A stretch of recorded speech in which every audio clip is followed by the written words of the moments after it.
ನಮಸ್ತೆ ನಮಸ್ತೆ. So last ಕ್ಲಾಸಲ್ಲಿ ಅಥವಾ ಲಾಸ್ಟ್ ವಿಡಿಯೋದಲ್ಲಿ ನಾವು ಏನೇನು ಕಾನ್ಸೆಪ್ಟ್ನ ಅರ್ಥ ಮಾಡ್ಕೊಂಡ್ವಿ, ಸ್ಟಾಕ್ ಮಾರ್ಕೆಟ್ಗೆ ಹೆಂಗೆ ಕಂಪನಿಗಳು ಬರುತ್ತೆ, ಯಾಕೆ ಬರುತ್ತೆ, ಯಾವ ಪ್ರೊಸೀಜರಲ್ಲಿ ಬರ್ತಾರೆ, ಕಂಪ್ಲೀಟಾಗಿ IPO ವಿಷಯನ ನಾವು ಕಲ್ತ್ಕೊಂಡಿದ್ವಿ.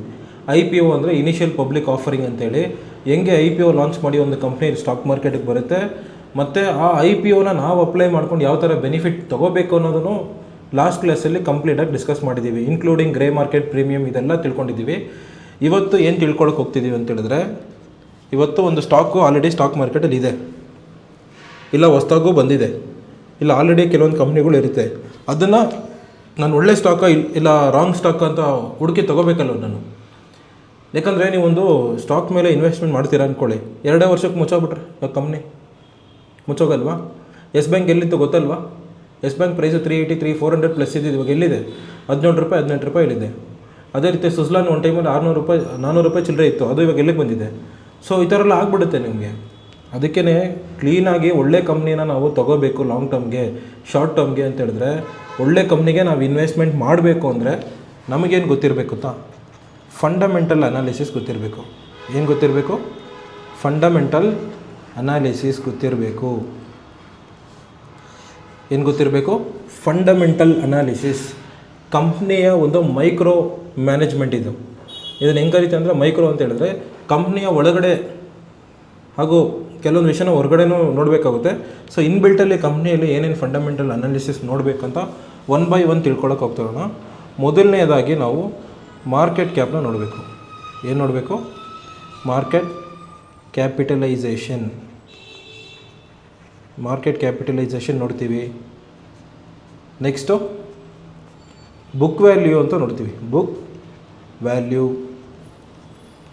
ವ್ಯಾಲ್ಯೂ ಆದಮೇಲೆ PB ರೇಷ್ಯೋ ಅಂತ ನೋಡ್ತೀವಿ. PB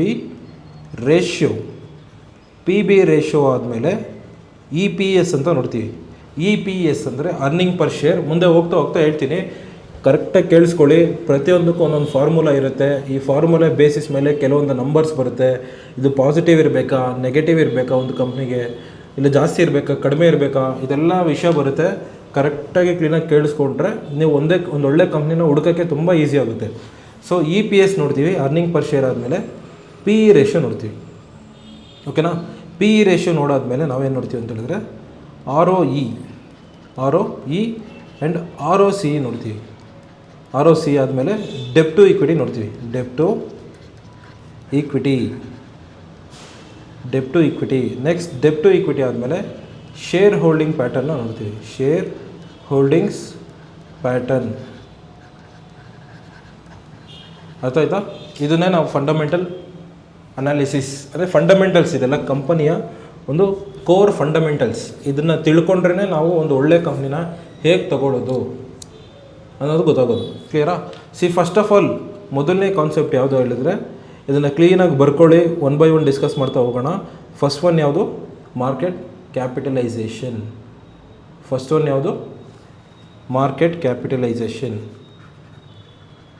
market capitalisation. ಏನಿದು ಮಾರ್ಕೆಟ್ ಕ್ಯಾಪಿಟಲೈಸೇಷನ್ ಅಂದರೆ ಏನು? ಮಾರ್ಕೆಟ್ ಕ್ಯಾಪ್, ಏನೇ ಐಡಿಯಾ? ಸರ್, ಇದು ಕಂಪ್ನಿ ಹತ್ರ ಎಷ್ಟು ಆಸ್ತಿ ಇದೆ, ಅಥವಾ ಕಂಪ್ನಿ ಎಷ್ಟು ದುಡ್ಡು ಹಾಕಿದೆ, ಕಂಪ್ನಿ ಹತ್ರ ಎಷ್ಟು ಆಸ್ತಿ ಇದೆ, ಹಂಗಲ್ಲ. ಮಾರ್ಕೆಟ್ ಕ್ಯಾಪ್ ಅಂದರೆ total value of the company. ಈ ಕಂಪನಿ ಎಷ್ಟು ಕೋಟಿಗೆ ಬೆಲೆ ಬಾಳುತ್ತೆ ಅನ್ನೋದೇ ಮಾರ್ಕೆಟ್ ಕ್ಯಾಪ್. ಅರ್ಥ ಆಗ್ತಿದ್ದಿಲ್ವಾ? ಈ ಕಂಪ್ನಿ ಎಷ್ಟು ಕೋಟಿಗೆ ಬೆಲೆ ಬಾಳುತ್ತೆ. ಫಾರ್ ಎಕ್ಸಾಂಪಲ್, ನಿಮ್ಗೆ RCB ಗೊತ್ತು, ಕ್ರಿಕೆಟ್ ಟೀಮು. RCB ಟೀಮ್ಗೆ ಒಂದು ಬೆಲೆ ಇರುತ್ತಲ್ವ, ಇದು ಈ RCB ಟೀಮ್ ಇಷ್ಟು ಕೋಟಿಗೆ ಬೆಲೆ ಬಾಳುತ್ತೆ ಅನ್ನೋದು ಇರುತ್ತಲ್ವ. ಆ ಬೆಲೆ ಹೆಂಗೆ ಬಂತು? ಬೇಸ್ಡ್ ಆನ್ ಗುಡ್ ವಿಲ್, ಅಂದರೆ ರೆಪ್ಯುಟೇಷನ್ ಮತ್ತು ಡಿಮ್ಯಾಂಡ್ ಮೇಲೆ ಆ ಪ್ರೈಸ್ ಇನ್ಕ್ರೀಸ್ ಆಗ್ತಾ ಹೋಗುತ್ತೆ. ಅದನ್ನು ನಾವು ಹೆಂಗೆ ಇಲ್ಲಿ ಸ್ಟಾಕ್ ಮಾರ್ಕೆಟಲ್ಲಿ ಒಂದು ಕಂಪ್ನಿಯ ಮಾರ್ಕೆಟ್ ಕ್ಯಾಪ್ ತಿಳ್ಕೊಳ್ಳೋದು ಅಂತ ಹೇಳಿದ್ರೆ, ಅದಕ್ಕೆ ಫಾರ್ಮುಲಾ ಇದೆ. ಏನು ಫಾರ್ಮುಲಾ ಅಂತ ಹೇಳಿದ್ರೆ, total number of shares issued by the company, total number of shares issued by the company into share price. ಅಥವಾ ಕರೆಂಟ್ ಮಾರ್ಕೆಟ್ ಪ್ರೈಸ್, CMP ಅಂತ ಕರಿತೀವಿ. ಕರೆಂಟ್ ಮಾರ್ಕೆಟ್ ಪ್ರೈಸ್ ಎರಡು ಒಂದೇ. ಕರೆಂಟ್ ಮಾರ್ಕೆಟ್ ಪ್ರೈಸ್ ಅಥವಾ ಶೇರ್ ಪ್ರೈಸ್ ಎರಡೂ ಒಂದೇ. ಈ formula ಏನು ಹೇಳ್ತಿದೆ ಅಂತ ಹೇಳಿದ್ರೆ, ಒಂದು ಕಂಪ್ನಿ IPO ಬರಬೇಕಾದಾಗ ಶೇರ್ಸ್ನ ಮಾರ್ಬಿಡ್ತಾನೆ ಬಂದಿರ್ತಾರೆ, ಕರೆಕ್ಟಾ ಇಲ್ವಾ? ಅದೇ ಎಷ್ಟು ಶೇರ್ಸ್ ಮಾರಿದ್ದಾರೆ, ಇವಾಗ ಏನಿದೆ ಶೇರ್ ಪ್ರೈಸು, ಅರ್ಥ ಆಗುತ್ತಲ್ವಾ ನಿಮ್ಗೆ? ಬಜಾಜ್ ಹೌಸಿಂಗ್ ಫೈನಾನ್ಸು ಲಾಸ್ಟ್ ವೀಡಿಯೋದಲ್ಲಿ ಹೇಳಿದೆ, ಹತ್ತತ್ರ 7,000 ಕೋಟಿ ಬೇಕು ಅಂತೇಳಿ. ಅವತ್ತು ಒಂದು ಶೇರ್ ಪ್ರೈಸು 70 ರೂಪಾಯಿನ ಇತ್ತು, ಇವಾಗ 70 ರೂಪಾಯಿಗೆ ಜಾಸ್ತಿ ಆಗಿರ್ಬೋದಲ್ವ? ಸೊ ನಿಮಗೆ ಒಂದು ಎಕ್ಸಾಂಪಲ್ ಕೊಡ್ತೀನಿ ನೋಡಿ, ಇನ್ಫೋಸಿಸ್ನ ಉದಾಹರಣೆ ಕೊಡ್ತೀನಿ. ಇನ್ಫೋಸಿಸ್ದು ನಾನು ಎಕ್ಸಾಂಪಲ್ ಕೊಡ್ತೀನಿ. ಸರ್ ಇವಾಗ Infosys total number of shares ಅವ್ರು ಎಷ್ಟು ಇಶ್ಯೂ ಮಾಡಿದ್ದಾರೆ ಅಂತ ನಮ್ಗೆ ಹೆಂಗೆ ಗೊತ್ತು? ಇನ್ಫೋಸಿಸ್ ಕಂಪ್ನಿಯವರು ಎಷ್ಟು ಶೇರ್ನ ಮಾರಿದ್ದಾರೆ ಅಂತ ನಮ್ಗೆ ಹೆಂಗೆ ಗೊತ್ತಾಗಬೇಕಂತ ಹೇಳಿದ್ರೆ, ಜಸ್ಟ್ ಗೂಗಲ್ ಇಟ್. ಆಮೇಲೆ ಅದಕ್ಕೆ ಶಾರ್ಟ್ಕಟ್ ಇದೆ, ಈ ಥರ ಚೆಕ್ ಮಾಡಬಾರ್ದು, ಫಸ್ಟ್ ತಿಳ್ಕೊಳ್ಳಿ. ಅದಕ್ಕೊಂದು ಶಾರ್ಟ್ಕಟ್ ಇದೆ, ಹೆಂಗೆ ಅಂತೇಳಿ ಜಸ್ಟ್ ಟೈಪ್ ಮಾಡಿ, total number of shares issued by Infosys limited. Infosys ಅವರು ಶೇರ್ಸ್ ಮಾರಿಬಿಡ್ತಾನೆ ಬಂದಿದ್ರು, ಅವ್ರು ಎಷ್ಟು ಶೇರ್ಸ್ ಮಾರಿದ್ದಾರೆ ಅಂತ ನಮಗೆ ಗೊತ್ತಾಗಬೇಕು. ಕ್ಲಿಕ್ ಮಾಡಿ. ಈಗ total number of shares issued by Infosys limited ಕಾಣಿಸಿದೆ ಇಲ್ಲಿ. Infosys limited has issued total of 415,263,455. ಅಂದರೆ ಎಷ್ಟು ಗೊತ್ತಾಯಿತು? 4 ಲಕ್ಷ ಅಲ್ಲ, 4 ಕೋಟಿ ಅಲ್ಲ, 40 ಕೋಟಿನೂ ಅಲ್ಲ, 415,32,63,455 ಶೇರ್ಸ್ನ ಅವರು ಸ್ಟಾಕ್ ಮಾರ್ಕೆಟಲ್ಲಿ ಮಾರ್ಬಿಟ್ಟು ಆ ದುಡ್ಡಲ್ಲಿ ಕಂಪ್ನಿನವರು ಎಕ್ಸ್ಪೆಂಡ್ ಮಾಡ್ಕೊಂಡಿದ್ದು. ಕ್ಲಿಯರಾ? ಸೀಲ್ ನೋಡ್ಕೊಳ್ಳಿ, 455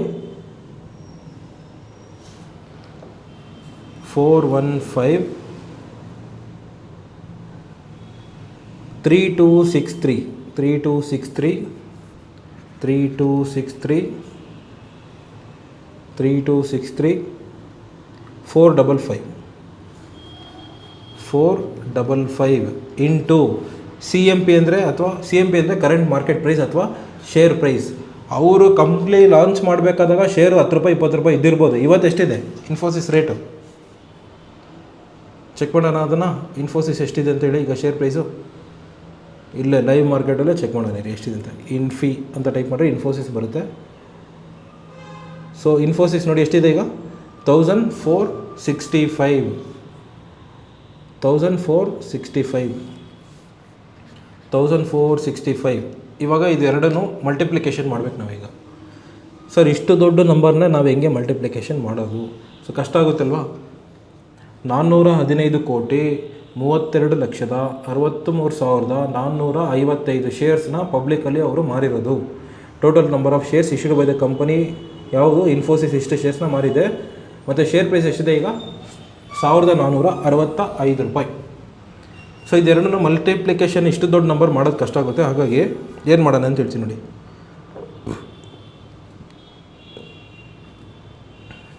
415 ಕೋಟಿ ಅಲ್ವಾ? ಸೊ ನಾವೇನು ಮಾಡೋಣ, ಇಲ್ಲಿ ಮುಂದೆಗಡೆ ಇರೋ ನಂಬರ್ ಬಿಟ್ಬಿಡೋಣ, ಇದನ್ನು ಮಾತ್ರ ತೊಗೊಳ್ಳೋಣ, 415 ತೊಗೊಳ್ಳೋಣ. ಸೊ ಅದನ್ನು ನಾವು ಕ್ರೋರ್ಸ್ಗೆ ಕನ್ಸಿಡರೇಷನ್ ಮಾಡ್ಕೊಳ್ಳೋಣ. ಯಾವ ಥರ ಅಂತ ಹೇಳ್ತೀನಿ ನೋಡಿ. ಈಗ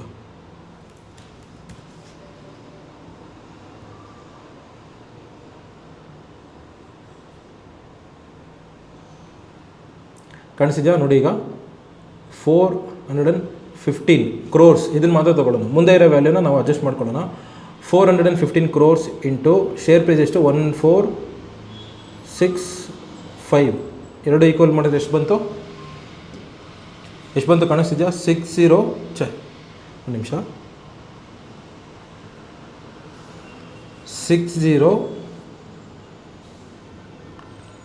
ಒಂದು ನಿಮಿಷ,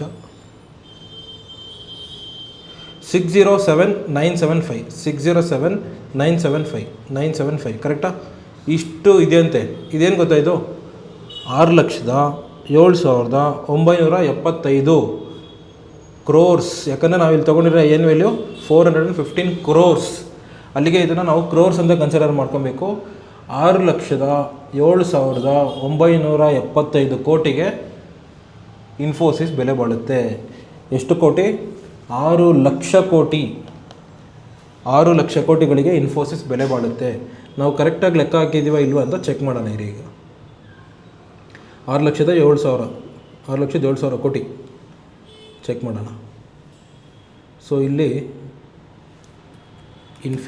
ಇನ್ಫೋಸಿಸ್ ಕಾಣಿಸಿದೆ ಇಲ್ಲಿ ಮಾರ್ಕೆಟ್ ಕ್ಯಾಪ್ ಎಷ್ಟು ಕಾಣಿಸಿದೆ? 6,08,000 ಕೋಟಿ ಇದೆ. ನಮ್ಗೆ ಎಷ್ಟು ಲೆಕ್ಕ ಬಂತು?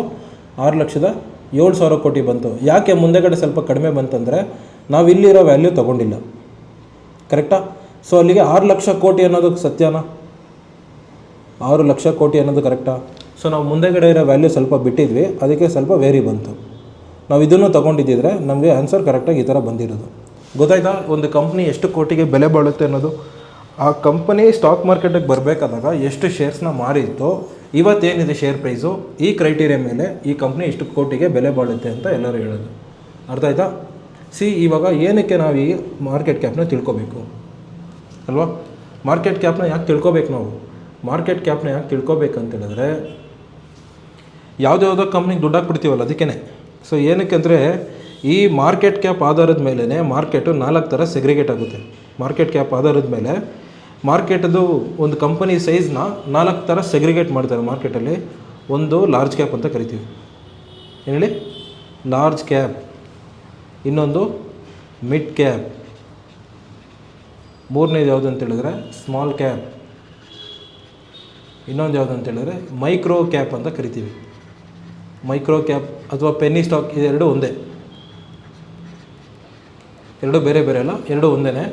ಸೊ ಲಾರ್ಜ್ ಕ್ಯಾಪ್ ಅನ್ನೋದನ್ನು ನಾವು ಹೆಂಗೆ ಕರಿತೀವಿ ಅಂದರೆ, ಯಾವ ಕಂಪ್ನಿ 80,000 ಕೋಟಿಗಿನ್ನ ಹೆಚ್ಚಿಗೆ ಬೆಲೆ ಬಾಳುತ್ತೋ, ಎಷ್ಟು ಹೇಳಿ? 80,000 ಕೋಟಿಗಿನ್ನ ಹೆಚ್ಚಿಗೆ ಬೆಲೆ ಬಾಳುತ್ತೋ ಅದನ್ನು ನಾವು ಲಾರ್ಜ್ ಕ್ಯಾಪ್ ಅಂತ ಕರಿತೀವಿ. ಅರ್ಥ ಆಯ್ತಿದೆಯಾ? ಯಾವ ಕಂಪ್ನಿ 80,000 ಕೋಟಿಗಿನ್ನ ಹೆಚ್ಚಿಗೆ ಬೆಲೆ ಬಾಳುತ್ತೋ ಅದನ್ನು ಲಾರ್ಜ್ ಕ್ಯಾಪ್ ಅಂತ ಕರಿತೀವಿ. ಈಗ ಇನ್ಫೋಸಿಸ್ ಎಷ್ಟಿದೆ? 60,000 ಕೋಟಿನ 6 ಲಕ್ಷ ಕೋಟಿನ? 6 ಲಕ್ಷ ಕೋಟಿ. ಇದು ಬಂದ್ಬಿಟ್ಟು 80,000 ಕೋಟಿ. ಒಟ್ಟಿನಲ್ಲಿ ಇವಾಗ ಇನ್ಫೋಸಿಸ್ ಲಾರ್ಜ್ ಕ್ಯಾಪ್ ಕಂಪ್ನಿ ಅಂತ ಗೊತ್ತಾಯ್ತಾ? ಸೊ ಈ ಥರ ಕಂಪ್ನಿಗಳನ್ನ ಬ್ಲೂ ಚಿಪ್ ಅಂತಲೂ ಕರೆಯೋದು. ಕ್ಲಿಯರ್? ನೆಕ್ಸ್ಟು ಮಿಡ್ ಕ್ಯಾಪ್ ಅನ್ನೋದು ಹೆಂಗೆ ಅಂತ ಹೇಳಿದ್ರೆ, ಯಾವ ಕಂಪ್ನಿ ನಿಮಗೊಂದು 25,000 ಕೋಟಿ ಆರ್ ಅಂದರೆ ಇನ್ ಬಿಟ್ವೀನ್ ಅಂತ ಹೇಳಿದ್ರು 25,000 crores, ಒಂದು ನಿಮಿಷ,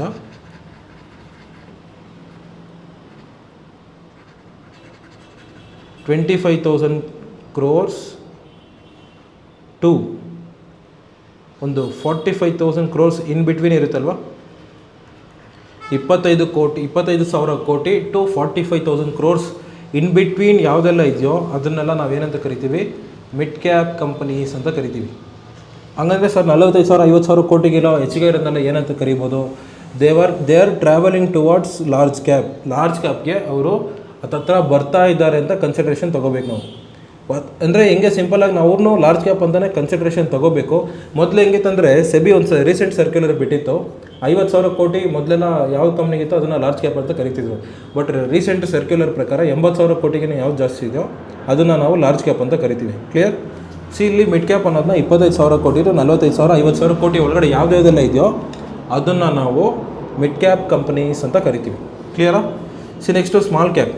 ಸ್ಮಾಲ್ ಕ್ಯಾಪ್ ಅನ್ನೋದು ಒಂದು 10,000 ಕೋಟಿ ಟು ಒಂದು 15,000 ಕೋಟಿ ಇನ್ ಬಿಟ್ವೀನ್ ಇರ್ತಾವಲ್ವ, 15,000 20,000 ಕೋಟಿ ಒಳಗಡೆ. ಇದನ್ನು ನಾವೇನಂತ ಕರಿತೀವಿ ಅಂತ ಹೇಳಿದ್ರೆ ಸ್ಮಾಲ್ ಕ್ಯಾಪ್ ಕಂಪನೀಸ್ ಅಂತ ಕರಿತೀವಿ. ಸ್ಮಾಲ್ ಕ್ಯಾಪ್ ಕಂಪನೀಸ್ ಅಂತ ಕರಿತೀವಿ. Next micro cap. Micro cap companies ಅಂತ ಹೇಳಿದ್ರೆ ಯಾವ company less than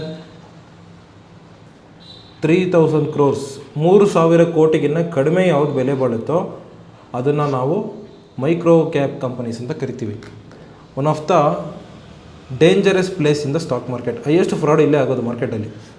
Penney stocks ಕೇಳಿದ್ದೀರಾ? ₹1 ಸ್ಟಾಕು, ₹3 ಸ್ಟಾಕು, ₹7 ಸ್ಟಾಕು ಇಲ್ಲೇ ನಡೆಯೋದು. ₹7 ಇತ್ತಂತೆ, ₹100 ಹೋಗ್ಬಿಡುತ್ತಂತೆ ಅಂತ ಸೋಷಿಯಲ್ ಮೀಡಿಯಾದಲ್ಲಿ ಪ್ರಮೋಟ್ ಮಾಡ್ತಾರೆ. ನಿಮಗೆ ತೊಗೊತೀರಾ? ತೊಗೊಳ್ಳಿ, ಹೋಗಿ, ಸಕ್ಕದಾಗಿರುತ್ತೆ. ಒಂದು 10 ಲಕ್ಷ ಹಾಕ್ಬಿಟ್ಟು ಒಳ್ಳೆ ಲಾಭ ಮಾಡ್ಕೊಳ್ಳಿ. ಆ ಥರ ಏನಾರ ಮಾಡಿದ್ರೆ ಹೋಯ್ತು ನಿಮ್ಮ ದುಡ್ಡೆಲ್ಲ ಫುಲ್ಲು ಕಂಪ್ಲೀಟಾಗಿ ಹೋಗ್ಬಿಡುತ್ತೆ. ಸೊ ಹಾಗಾಗಿ ಪೆನ್ನಿ ಸ್ಟಾಕ್ಸಲ್ಲಿ ಇನ್ವೆಸ್ಟ್ಮೆಂಟ್ ಮಾಡಬೇಡಿ. ಸರ್ ನೀವು ಹೇಳ್ಕೊಡ್ತೀರಾ ಫಂಡಮೆಂಟಲ್ಸ್ ಎಲ್ಲ ಈ ಪೆನ್ನಿ ಸ್ಟಾಕಲ್ಲಿ ಚೆನ್ನಾಗಿದೆ, ಯಾಕೆ ತೊಗೋಬಾರ್ದು? ತೊಗೊಳ್ತೀರಾ? ತೊಗೊಳ್ಳಿ, ಒಂದು 5% ಹಾಕಿ ಸಾಕು. 5% ಇದೆ ಅಂದರೆ ನಿಮ್ಮ ಹತ್ರ 1 ಲಕ್ಷ ಇದೆ ಅಂದ್ಕೊಳ್ಳಿ, ಒಂದು ₹5,000 ಹಾಕ್ಬಿಟ್ಟು ಬಿಟ್ಬಿಡಿ, ನೋಡೋಕೆ ಹೋಗ್ಬೇಡಿ, ಜಾಸ್ತಿ ತೊಗೋಬೇಡಿ. ಕ್ಲಿಯರಾ? ಸೊ ನೀವು ಯಾವತ್ತೂ ಅಷ್ಟೇ ಲಾರ್ಜ್ ಕ್ಯಾಪ್ಗೆ 50%ಗಿನ ಜಾಸ್ತಿ ಹಾಕಿ. ದುಡ್ಡು ಸೇಫಾಗಿರಬೇಕು, ಒಂದು ಕಡೆ ರಿಟರ್ನ್ಸು ಸಿಗಬೇಕು. 50%ಗಿನ ದುಡ್ಡು ಜಾಸ್ತಿ ಲಾರ್ಜ್ ಕ್ಯಾಪಲ್ಲಿ ಹಾಕಿ. ಮಿಡ್ ಕ್ಯಾಪಲ್ಲಿ ಒಂದು 20 to 30% ಹಾಕಿ, 20% ಹಾಕಿ ಸಾಕು. ಸ್ಮಾಲ್ ಕ್ಯಾಪಲ್ಲಿ ಒಂದು 10 to 20% ಹಾಕಿ. ಈ ಥರ ಡೈವರ್ಸಿಫೈ ಮಾಡ್ಕೊಳ್ಳಿ ಪೋರ್ಟ್ಫೋಲಿಯೋನ, ಸೇಫಾಗಿರುತ್ತೆ. ನಿಮ್ಗೆ ಯಾವಾಗ ಮಾರ್ಕೆಟ್ ಬಿದ್ದರೂ ಕೂಡ ಕ್ಲಿಯರಾಗಿ ಬ್ಯಾಲೆನ್ಸ್ ಆಗುತ್ತೆ ನಿಮಗೆ. ಆಮೇಲೆ ರಿಕವರ್ ಕೊಡಬೇಕಾದಾಗಲೂ ಬ್ಯಾಲೆನ್ಸ್ದಾಗೆ ರಿಕವರ್ ಕೊಡುತ್ತೆ. ಸೊ ಇಷ್ಟೆಲ್ಲ ನಾವು ಪೋರ್ಟ್ಫೋಲಿಯೋ ಡೈವರ್ಸಿಫಿಕೇಷನ್ ಮಾಡ್ಕೊಳ್ಳೋಕ್ಕೋಸ್ಕರನೇ ಮಾರ್ಕೆಟ್ ಕ್ಯಾಪ್ ವಿಷಯ ಇಷ್ಟೊತ್ತು ನಾವು ತಿಳ್ಕೊಂಡಿದ್ದು. ಸೊ ಮಾರ್ಕೆಟ್ ಕ್ಯಾಪ್ ವಿಷಯ ತಿಳ್ಕೊಂಡಿದ್ದಕ್ಕೆ ಲಾರ್ಜ್ ಕ್ಯಾಪ್ ಯಾವುದು, ಮಿಡ್ ಕ್ಯಾಪ್ ಯಾವುದು, ಸ್ಮಾಲ್ ಕ್ಯಾಪ್ ಯಾವುದು, ಮೈಕ್ರೋ ಕ್ಯಾಪ್ ಯಾವುದು ಅಂತೆಲ್ಲ ಗೊತ್ತಾಯ್ತು ನಮಗೆ. ಕ್ಲಿಯರಾ? ಸೊ ಇದನ್ನು ತಿಳ್ಕೊಂಡು ನಾವು ಒಳ್ಳೆ ಕಂಪ್ನಿ ಮಾರ್ಕೆಟ್ ಕ್ಯಾಪ್ ಯಾವುದಕ್ಕೆ ಜಾಸ್ತಿ ಇದೆಯೋ based on this we need to diversify our investments. ನಮ್ಮ ಇನ್ವೆಸ್ಟ್ಮೆಂಟ್ನ ಈ ಒಂದು ವಿಷಯ ತಿಳ್ಕೊಂಡು ಡೈವರ್ಸಿಫಿಕೇಷನ್ ಮಾಡಬೇಕು. ಸೊ ಈ ಮಾರ್ಕೆಟ್ ಕ್ಯಾಪ್ ಆದಮೇಲೆ ನೆಕ್ಸ್ಟ್ ವಿಷಯ ಏನು ತಿಳ್ಕೊಬೇಕು ನಾವು? ಮಾರ್ಕೆಟ್ ಕ್ಯಾಪ್ ಆದಮೇಲೆ ನೆಕ್ಸ್ಟ್ ವಿಷಯ ಅರ್ಥ ಆಯ್ತಲ್ವ? ಮಾರ್ಕೆಟ್ ಕ್ಯಾಪ್ ಹೆಂಗಿದೆ ಅಂತೇಳಿ, ಹೆಂಗೆ ಬಂತು ಮಾರ್ಕೆಟ್ ಕ್ಯಾಪ್ ಅನ್ನೋದು ನಿಮ್ಗೆಲ್ಲರಿಗೂ ಅರ್ಥ ಆಯ್ತು ಅನ್ಕೊತೀನಿ. ನೆಕ್ಸ್ಟ್ ನಾವು PB ರೇಷಿಯೋ ನೋಡ್ತೀವಿ, ಅಂದರೆ ಪ್ರೈಸ್ ಟು ಬುಕ್ ವ್ಯಾಲ್ಯೂ ಅಂತ ನೋಡ್ತೀವಿ. ಬುಕ್ ವ್ಯಾಲ್ಯೂ ನೋಡೋದಕ್ಕೆ ಮುಂಚೆ ನಾವು ಒಂದು ವೆಬ್ಸೈಟ್ನ ನೋಡಬೇಕು. ನಾನಿಲ್ಲಿ ಇಂಪಾರ್ಟೆಂಟ್ ವೆಬ್ಸೈಟ್ಸ್ ಅಂತ ಬರೆದಿರ್ತೀನಿ. ಇಂಪಾರ್ಟೆಂಟ್ ವೆಬ್ಸೈಟ್ಸ್ ಬೇಕು ಇವಾಗ ನಾವು ಈ ಫಂಡಮೆಂಟಲ್ ಅನಾಲಿಸಿಸ್ ಮಾಡೋಕ್ಕೆ. screener.in ಏನು ಹೇಳಿ? screener.in ಬೇಕು, ಮನಿ ಕಂಟ್ರೋಲ್ ಬೇಕು, ಮನಿ ಕಂಟ್ರೋಲ್ ಅಪ್ಲಿಕೇಶನ್ ಬೇಕು, ಹಾಗೂ ಸ್ಟಾಕ್ ಎಡ್ಜ್ ಬೇಕು. ಸ್ಟಾಕ್ ಎಡ್ಜ್ ನಾವು ಟೆಕ್ನಿಕಲ್ ಅನಾಲಿಸಿಸ್ಗೆ ಯೂಸ್ ಮಾಡ್ತೀವಿ. ಈಗ ಇಂಪಾರ್ಟೆಂಟಾಗಿ ಬೇಕಾಗಿರೋದು ಸ್ಕ್ರೀನರ್ ಮತ್ತು ಮನಿ ಕಂಟ್ರೋಲ್ ಅಪ್ಲಿಕೇಶನು. ಇದನ್ನೆರಡನ್ನ ನೀವು ಬ್ರೌಸ್ ಮಾಡಿದಾಗ ಯಾವ ಥರ ಬರುತ್ತೆ ಅಂತ ಹೇಳ್ತೀನಿ ನೋಡಿ, ಕೇಳಿಸ್ಕೊಳ್ಳಿ. ಇವಾಗ ಈ ಥರ ಇದೆಯಲ್ಲ, ನೀವು ಮೊದಲಿಂದ ತೋರಿಸ್ತೀನಿ ನೋಡಿ. ಗೂಗಲ್ಗೆ ಹೋಗ್ಬಿಟ್ಟು ಸ್ಕ್ರೀನರ್ ಅಂತ ಟೈಪ್ ಮಾಡಿ, screener.in ಅಂತ ಟೈಪ್ ಮಾಡಿ. ಈ ಥರ ಟೈಪ್ ಮಾಡಬೇಕು, ಹಿಂಗೆ ಬರುತ್ತೆ. ಇಲ್ಲಿ ನಿಮ್ಮದು ಇದಿರುತ್ತೆ ಅಕೌಂಟು. ನೀವು ಏನು ಮಾಡಬೇಕು, ಅಕೌಂಟ್ ಕ್ರಿಯೇಟ್ ಮಾಡ್ಕೋಬೇಕು. ಇಲ್ಲಿ ಅಕೌಂಟ್ ಕ್ರಿಯೇಟ್ ಮಾಡಿಕೊಂಡು ನಿಮ್ಮ ಇಮೇಲ್ ಐಡಿಯಿಂದ ಸೈನ್ ಇನ್ ಆಗಬೇಕು. ಮೊದಲು ಲಾಗಿನ್ ಆಗಬೇಕು. ಯಾವುದೇ ರೀತಿ ಪೇಯ್ಡ್ ವರ್ಷನ್ ಎಲ್ಲ ಫ್ರೀನೇ ಇದು. ಇಲ್ಲಿ ಹೋಗ್ಬಿಟ್ಟು ನೀವು ನಿಮ್ಮ ಇಮೇಲ್ ಐಡಿ ಪಾಸ್ವರ್ಡ್ ಹಾಕ್ಬಿಟ್ಟು ಲಾಗಿನ್ ಮಾಡಬೇಕು. ಲಾಗಿನ್ ಮಾಡಿದ್ಮೇಲೆ ಈ ಥರ ಒಂದು ಪೇಜ್ ಓಪನ್ ಆಗುತ್ತೆ. ಇಲ್ಲಿ ಕಾಣಿಸುತ್ತಿಲ್ಲ, ಈ ಥರ ಒಂದು ಪೇಜ್ ಓಪನ್ ಆಗುತ್ತೆ. ಈ ಪೇಜ್ ಓಪನ್ ಆದಮೇಲೆ ಇಲ್ಲಿ ಹೋಗಿ ಸರ್ಚ್ ಫಾರ್ ಎ ಕಂಪನಿ ಹೇಳಿ, ಸರ್ಚ್ ಫಾರ್ ಎ ಕಂಪನಿ ಅಂತ ಕೊಟ್ಟು ಅಲ್ಲಿ ನೀವೇನು ಮಾಡಬೇಕು, ಉದಾಹರಣೆಗೆ ಯಾವುದೋ ಒಂದು company state bank of India ಅಂತಲೂ ತೊಗೊಳ್ಳೋಣ. SBIN, state bank of India. ಇಲ್ಲಿ ಕಾಣಿಸಿದ್ಯಾ ಇಷ್ಟೊಂದು details, PE, ROC, profit after tax history, ಇದೆಲ್ಲ ನಿಮಗೆ ಬರೋಲ್ಲ ನಿಮ್ಮ ಲ್ಯಾಪ್ಟಾಪಲ್ಲಿ. ಸೊ ನಿಮಗಿದೆಲ್ಲ ಬರೋಲ್ಲ. ಬರಬೇಕಂದ್ರೆ ಏನು ಮಾಡಬೇಕಂದ್ರೆ ಸ್ವಲ್ಪ ಹಿಂಗೆ ಸ್ಕ್ರೋಲ್ ಮಾಡಿ. ನಿಮಗೆ ಕಡಿಮೆ ಡೀಟೇಲ್ಸ್ ಬರುತ್ತೆ, ಒಂದು 6-7 ಕೊಟ್ಟಿರ್ತಾರೆ. ಬಟ್ ಇಷ್ಟೊಂದು ಡೀಟೇಲ್ಸ್ ಬರಬೇಕಂದ್ರೆ ನೀವೇನು ಮಾಡಬೇಕು ಅಂತ, ಇಲ್ಲಿ ಎಡಿಟ್ ರೇಷಿಯೋಸ್ ಅಂತ ಇದೆ ನೋಡಿ, ಕ್ಲೀನಾಗಿ ನೋಡ್ಕೊಳ್ಳಿ. ಇಲ್ಲಿ ಎಡಿಟ್ ರೇಷಿಯೋಸ್ ಅಂತ ಇದೆ. ಈ ಎಡಿಟ್ ರೇಷಿಯೋಸ್ ಮೇಲೆ ಕ್ಲಿಕ್ ಮಾಡಿ. ಕ್ಲಿಕ್ ಮಾಡಿದಾಗ ಇಲ್ಲಿ ಕೆಲವೊಂದು ವಿಷಯಗಳೆಲ್ಲ ಇರುತ್ತೆ, ಇದನ್ನೆಲ್ಲ ರಿಮೂವ್ ಮಾಡಿಬಿಟ್ಟು 1 by 1 ನೋಡ್ಕೊಳ್ಳಿ. ನಾನು ಏನೇನು ಸ್ವಿಚ್ ಆನ್ ಮಾಡಿದ್ದೀನಿ ಅಂತೇಳಿ. ಪ್ರಾಫಿಟ್ ಆಫ್ಟರ್ ಟ್ಯಾಕ್ಸ್ ಸ್ವಿಚ್ಚು ನಿಮ್ಮ ಹತ್ರ ಆನ್ ಇರಬೇಕು, ಆಫಲ್ಲಿ ಇರುತ್ತೆ, ನೀವು ಆನ್ ಮಾಡ್ಕೋಬೇಕು. ನೆಕ್ಸ್ಟು ಮಾರ್ಕೆಟ್ ಕ್ಯಾಪ್ ಆನ್ ಮಾಡ್ಕೊಳ್ಳಿ. ಅದಾದಮೇಲೆ ಪ್ರೈಸ್ ಟು ಅರ್ನಿಂಗ್ಸ್ ಆನ್ ಮಾಡ್ಕೊಳ್ಳಿ. ಪ್ರೈಸ್ ಟು ಅರ್ನಿಂಗ್ಸ್ ಆದಮೇಲೆ ಡಿವಿಡೆಂಟ್ ಈಲ್ಡ್ ಆನ್ ಮಾಡ್ಕೊಳ್ಳಿ. ಇದು ಪ್ರೈಸ್ ಟು ಬುಕ್ ವ್ಯಾಲ್ಯೂ ಅಂದರೆ PB, ನಾನು ಅಲ್ಲಿ ಬರೆದಿದ್ದೀನಿ ನೋಡ್ಕೊಳ್ಳಿ. ಪ್ರೈಸ್ ಟು ಬುಕ್ ವ್ಯಾಲ್ಯೂ, ಇದು return on capital employed, ROC ಅಂತ ಕರಿತೀವಿ. ಡೆಬ್ಟ್ ಟು ಈಕ್ವಿಟಿ ಸ್ವಿಚ್ ಆನ್ ಮಾಡ್ಕೊಳ್ಳಿ.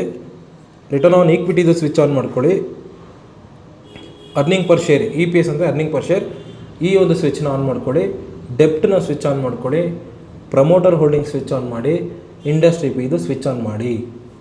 ಇಷ್ಟು ಸ್ವಿಚ್ನ ಆನ್ ಮಾಡಿಬಿಟ್ಟು ಏನು ಮಾಡಿ, ಲಾಸ್ಟಿಗೆ ಸೇವ್ ಕ್ವಿಕ್ ರೇಷಿಯೋಸ್ ಅಂತ ಕ್ಲಿಕ್ ಮಾಡಿದ್ರೆ ನಿಮಗೂ ಇದೇ ಥರ ಬರುತ್ತೆ.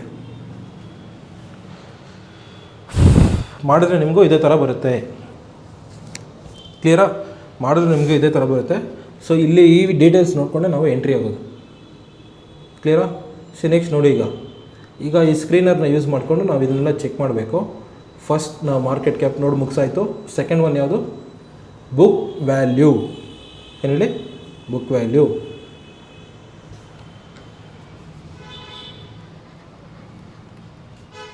ಬುಕ್ ವ್ಯಾಲ್ಯೂ ಅಂದರೆ ಏನಂತ ನೆಕ್ಸ್ಟ್ ನಾವೇನು ತಿಳ್ಕೊಬೇಕು? ಬುಕ್ ವ್ಯಾಲ್ಯೂ ತಿಳ್ಕೊಬೇಕು. ಬುಕ್ ವ್ಯಾಲ್ಯೂ ಒಂದು ಕಂಪ್ನಿಗೆ ಪಾಸಿಟಿವ್ ಇರಬೇಕಾ, ನೆಗೆಟಿವ್ ಇರಬೇಕಾ, ಕಡಿಮೆ ಇರಬೇಕಾ, ಜಾಸ್ತಿ ಇರಬೇಕಾ ಅನ್ನೋದು ವ್ಯಾಲ್ಯೂ ಗೊತ್ತಾಗಬೇಕಾಗುತ್ತೆ. ಬುಕ್ ವ್ಯಾಲ್ಯೂ ಅಂದರೆ ಏನಂತ ತಿಳ್ಕೊಳ್ಳೋದಕ್ಕೆ ಮುಂಚೆ ಬುಕ್ ವ್ಯಾಲ್ಯೂದು ಒಂದು ಫಾರ್ಮುಲಾ ಇದೆ, ಇದ್ರ ಬಗ್ಗೆ ತಿಳ್ಕೊಳ್ಳಿ. Total assets minus liabilities. ಏನು ಹೇಳಿ? Total assets minus liabilities divided by number of shares issued. ಅರ್ಥ ಆಯ್ತಾ? Total assets minus liabilities. Book value ಇದು ಏನಂತ ಹೇಳ್ತೀನಿ ಕೇಳಿಸ್ಕೊಳ್ಳಿ. ಈಗ ನೀವು ಒಂದು ಕಂಪ್ನಿಗೆ ಇನ್ವೆಸ್ಟ್ಮೆಂಟ್ ಮಾಡ್ತೀರಾ. ಫಾರ್ ಎಕ್ಸಾಂಪಲ್ ರಿಲಯನ್ಸ್ಗೆ ಇನ್ವೆಸ್ಟ್ಮೆಂಟ್ ಮಾಡ್ತೀರಾ ಅಂದ್ಕೊಳ್ಳಿ. ರಿಲಯನ್ಸ್ಗೆ ಒಂದು 10 ಲಕ್ಷ ಇನ್ವೆಸ್ಟ್ಮೆಂಟ್ ಮಾಡಿದ್ದೀರಾ. ರಿಲಯನ್ಸ್ ಕಂಪ್ನಿನೇ ಮುಚ್ಚೋಗ್ಬಿಡ್ತು ಒಂದು 2 ಇಯರ್ಸ್ ಆದಮೇಲೆ. ಮುಚ್ಚೋಗಲ್ಲ, ನಾನು ಹೇಳ್ತಿರೋದು ಇಫ್ ಇನ್ ಕೇಸ್ ಮುಚ್ಚೋಗ್ಬಿಟ್ರೆ ನೀವು ಇನ್ವೆಸ್ಟ್ಮೆಂಟ್ ಮಾಡಿರೋ ದುಡ್ಡು ₹1 ನಿಮಗೆ ವಾಪಸ್ ಬರುತ್ತಾ ಬರಲ್ವ? ಬರಲ್ಲ ತಾನೇ. ನಿಮಗೆ ಏನಾದರೂ ಇನ್ವೆಸ್ಟ್ಮೆಂಟ್ ಮಾಡಿದ್ರೆ ಕಂಪ್ನಿ ಏನಾದರೂ ಮುಚ್ಚೋಗ್ಬಿಟ್ರೆ ನಿಮ್ಗೇನಾದರೂ ₹1 ಏನಾದರೂ ವಾಪಸ್ ಸಿಗಬೇಕು ಅಂತ ಹೇಳಿದ್ರೆ ಬುಕ್ ವ್ಯಾಲ್ಯೂ ಪಾಸಿಟಿವ್ ಇರಬೇಕು. ಬುಕ್ ವ್ಯಾಲ್ಯೂ ಅಂದರೆ ಏನು ಗೊತ್ತಾ? Assets minus liabilities. ಅಸೆಟ್ಸ್ ಅಂದರೆ ಏನು? ಆಸ್ತಿ ಕಂಪ್ನಿದು. ಲಯಬಿಲಿಟೀಸ್ ಅಂದರೆ ಸಾಲ, ಖರ್ಚು, ವೆಚ್ಚಗಳು. ಕರೆಕ್ಟಾ? ಆಸ್ತಿಗಳಿಂದ ಸಾಲ ಮತ್ತು ಖರ್ಚುಗಳನ್ನ ಮೈನಸ್ ಮಾಡಿದ್ರೆ ಕಂಪ್ನಿ ಹತ್ರ ಒಂದು ಆಸ್ತಿ ಅನ್ನೋದು ಉಳಿಬೇಕಾ ಉಳಿಬಾರ್ದ? ಕರೆಕ್ಟ್ ಅಲ್ವಾ? ಆಸ್ತಿಯಿಂದ ಸಾಲ ಮತ್ತು ಖರ್ಚು ವೆಚ್ಚಗಳನ್ನ ತೆಗೆದ್ಮೇಲೆ ಕಂಪ್ನಿ ಹತ್ರ ಸ್ವಲ್ಪ ಆಸ್ತಿ ಉಳಿಬೇಕು. ಆ ಉಳಿಯೋ ಆಸ್ತಿನ ನಾವೇನಂತ ಕರಿತೀವಿ? ಈಕ್ವಿಟಿ ಅಂತ ಕರಿತೀವಿ, ಆರ್ ಬುಕ್ ವ್ಯಾಲ್ಯೂ ಅಂತನಾದರೂ ಕರಿತೀವಿ. ಕ್ಲಿಯರಾ? ಈ ಬುಕ್ ವ್ಯಾಲ್ಯೂ ಉಳಿದಿರೋ ಆಸ್ತಿ. ಇಫ್ ಇನ್ ಕೇಸ್ ಕಂಪ್ನಿ ಹತ್ರ ಏನಾದರೂ ಆಸ್ತಿ ಇತ್ತು ಅಂದರೆ, ಕಂಪ್ನಿ ಮುಚ್ಚೋದ್ರೆ ಇದರಲ್ಲಿ ಏನಾದರೂ ಸ್ವಲ್ಪ ವ್ಯಾಲ್ಯೂ ಇತ್ತು ಅಂದ್ಕೊಳ್ಳಿ, ಪ್ರತಿಯೊಬ್ಬ ಶೇರ್ ಹೋಲ್ಡರ್ಸ್ಗೆ ಇಶ್ಯೂ ಮಾಡ್ತಾರೆ. Every shareholder will get, every ಶೇರ್ಸ್ಗೆ ಸ್ವಲ್ಪ ನಿಮಗೆ ಬುಕ್ ವ್ಯಾಲ್ಯೂ ಸ್ವಲ್ಪ ಬರುತ್ತೆ. ನಿಮಗೆ ಎಕ್ಸಾಂಪಲ್ ನೋಡಿ, ಇಲ್ಲೇ ಕೊಡ್ತೀನಿ. ಇವಾಗ ನಾವು ನೋಡ್ತಿರೋದು ಯಾವ company? State bank of India. ಒಂದು ಶೇರ್ ಪ್ರೈಸ್ ಎಷ್ಟಿದೆ? ₹816 ಇದೆ. ಕಾಣಿಸಿದೆ? ಕರೆಂಟ್ ಪ್ರೈಸ್ ಅಂದರೆ ಶೇರ್ ಪ್ರೈಸು ₹816. ಬುಕ್ ವ್ಯಾಲ್ಯೂ ನೋಡಿದ್ದೀರಾ? ಬುಕ್ ವ್ಯಾಲ್ಯೂ ಈ ಕಂಪ್ನಿಗೆ ಮೈನಸ್ ಇದೆಯಾ ಪಾಸಿಟಿವ್ ಇದೆಯಾ? ಪಾಸಿಟಿವ್ ವ್ಯಾಲ್ಯೂ ಇದೆ, ₹538. ಇಫ್ ಇನ್ ಕೇಸ್ ಈ ಕಂಪ್ನಿ ಮುಚ್ಚೋದ್ರೂ ಕೂಡ ನೀವು ₹816 ಕೊಟ್ಟಿದ್ದೀರ ಒಂದು ಶೇರ್ಗೆ, ಮುಚ್ಚೋದ್ರೆ ಅಟ್ಲೀಸ್ಟ್ ನಿಮಗೆ ₹538 ಒಂದು ಶೇರ್ಗೆ ರಿಟರ್ನ್ ಸಿಗುತ್ತೆ. ಅರ್ಥ ಆಗ್ತಿದೆಯಾ? ಇಲ್ಲೇನಾದರೂ ನೆಗೆಟಿವ್ ವ್ಯಾಲ್ಯೂ ಇತ್ತಂದರೆ ಹೋಯ್ತು, ₹1 ದುಡ್ಡು ನಿಮ್ಗೆ ವಾಪಸ್ ಬರಲ್ಲ, ಎಲ್ಲ ದುಡ್ಡು ಹೋಗ್ಬಿಡುತ್ತೆ. ಸೊ ನಾನು ಏನು ಹೇಳಕ್ಕೆ ಬರ್ತಿದ್ದೀನಿ, ಬುಕ್ ವ್ಯಾಲ್ಯೂ ಒಂದು ಕಂಪನಿಗೆ ಪಾಸಿಟಿವ್ ಇರಬೇಕು. ನೆಗೆಟಿವ್ ಇರೋ ಕಂಪ್ನಿಗೆ ದುಡ್ಡು ಹಾಕಿದ್ರೆ ಹೋಯ್ತು ಎಲ್ಲ ದುಡ್ಡು, ₹1 ನಿಮ್ಗೆ ವಾಪಸ್ ಸಿಗೋಲ್ಲ. ಅದೇ ರೀತಿ ನಿಮಗೆ ಎಕ್ಸಾಂಪಲ್ಗೆ ವೊಡಾಫೋನ್ ಇಂಡಿಯಾ ಗೊತ್ತಲ್ವ? ವೊಡಾಫೋನ್ ಐಡಿಯಾ ನೋಡಿ, ಶೇರ್ ಪ್ರೈಸು ₹8 ಅಂತೆ, market cap 86,000. But book value ನೋಡಿ ಎಷ್ಟಿದೆ? -13.7 ಇದೆ. ಅಲ್ಲಿಗೆ ನೀವೇನಾದರೂ ಈ ಕಂಪ್ನಿಗೆ ಇನ್ವೆಸ್ಟ್ಮೆಂಟ್ ಮಾಡಿದ್ರೆ ₹1 ವಾಪಸ್ ಬರೋಲ್ಲ, ಎಲ್ಲ ಹೋಗ್ಬಿಡುತ್ತೆ. ಕ್ಲಿಯರಾ? ಸೊ ಅದಕ್ಕೇ ಬುಕ್ ವ್ಯಾಲ್ಯೂ ಅನ್ನೋದು ಒಂದು ಕಂಪನಿಗೆ ಪಾಸಿಟಿವ್ ಇರಬೇಕು. ನೆಗೆಟಿವ್ ಇತ್ತು ಅಂದ್ಕೊಳ್ಳಿ, ಹೋಯ್ತು, ₹1 ವಾಪಸ್ ಬರೋಲ್ಲ. End of the day the answer is book value should be positive. Positive ಇರೋ ಬುಕ್ ವ್ಯಾಲ್ಯೂ ಕಂಪನಿಗೆ ಮಾತ್ರ ಇನ್ವೆಸ್ಟ್ಮೆಂಟ್ ಮಾಡಿ, ನೆಗೆಟಿವ್ ಇರೋ ಕಂಪ್ನಿಗೆ ಇನ್ವೆಸ್ಟ್ಮೆಂಟ್ ಮಾಡಬೇಡಿ. Clear? First one market cap ತಿಳ್ಕೊಂಡಿದ್ದೀವಿ, ಸೆಕೆಂಡ್ ಒನ್ ಬುಕ್ ವ್ಯಾಲ್ಯೂ ತಿಳ್ಕೊಂಡಿದ್ದೀವಿ. Book value always should be positive. Next book value ಆದಮೇಲೆ PB ರೇಷಿಯೋ ಅಂತ ಬರುತ್ತೆ. ಏನು ಹೇಳಿ? PB ratio. PB ಅಂತ ಹೇಳಿದ್ರೆ price to book value. Price to book value. ಇವಾಗ ಇದು ಕಡಿಮೆ ಇರಬೇಕಾ ಜಾಸ್ತಿ ಇರಬೇಕಾ ನಾವು ತಿಳ್ಕೊಬೇಕೀಗ. ಪ್ರೈಸ್ ಟು ಬುಕ್ ವ್ಯಾಲ್ಯೂ ಕಡಿಮೆ ಇರಬೇಕಾ ಜಾಸ್ತಿ ಇರಬೇಕಾ? ಪ್ರೈಸ್ ಟು ಬುಕ್ ವ್ಯಾಲ್ಯೂಗೆ ಫಾರ್ಮುಲಾ ಇದೆ ನೋಡಿ, ಇಲ್ಲಿದೆಯಲ್ಲ. P ಅಂದರೆ ಪ್ರೈಸ್. ಯಾವ ಪ್ರೈಸು? ಶೇರ್ ಪ್ರೈಸ್ ಅಥವಾ current market price divided by B ಅಂದರೆ book value. Share price divided by book value. So ಈ ಫಾರ್ಮುಲಾದಲ್ಲಿ ನಾವು ಲೆಕ್ಕ ಹಾಕಿದಾಗ ಒಂದು ಕಂಪನಿಗೆ PB ರೇಷಿಯೋ <5 ಬರಬೇಕು. ಏನು ಹೇಳಿ? <5 ಇರಬೇಕು. ಫಾರ್ ಎಕ್ಸಾಂಪಲ್ ಒಂದು ಎಕ್ಸಾಂಪಲ್ ಕೊಡ್ತೀನಿ. ಇನ್ಫೋಸಿಸ್, ರಿಲಯನ್ಸ್, ಅದಾನಿ ಎಂಟರ್ಪ್ರೈಸಸ್, ಇಲ್ಲಿ 3 ಕಂಪ್ನಿ ಬರ್ತಿದ್ದೀನಿ. ಇನ್ನೊಂದು ಬರೆದುಬಿಡ್ತೀನಿ. ಯಾವುದು ಬರೀಬೋದು? Vodafone Idea. 4 ಕಂಪ್ನಿ ಬರ್ತಿದ್ದೀನಿ. ಸೊ ಈ 4 ಕಂಪ್ನಿದು ನಾನು ಡೀಟೇಲ್ಸ್ ಬರಿತೀನಿ ನೋಡಿ ಈಗ. ಸೊ ಈ ಡೀಟೇಲ್ಸ್ ನೋಡಿಕೊಂಡು ನಾನು ಈ ಕಂಪ್ನಿ ಚೆನ್ನಾಗಿದೆಯಾ ಚೆನ್ನಾಗಿಲ್ವ ಅಂತ ನಾನು ತೊಗೋಬೋದು. ಫಾರ್ಮುಲಾ ಏನು? PB ರೇಷಿಯೋದು share price divided by book value. Share price ಇದೆ 8.3 - 13.7. Share price 8.03 divided by -13.7. ಅದೇ ರೀತಿ ಇನ್ಫೋಸಿಸ್ ನೋಡೋಣ ಈಗ.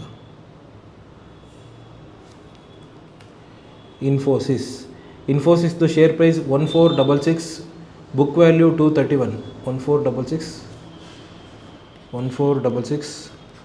231. Next Reliance. ನಿಮಗೆ ಅದೇ ಲೆಕ್ಕ ತೋರಿಸಿದ್ರೆ ಗೊತ್ತಾಗುತ್ತೆ ನಿಮಗೆ.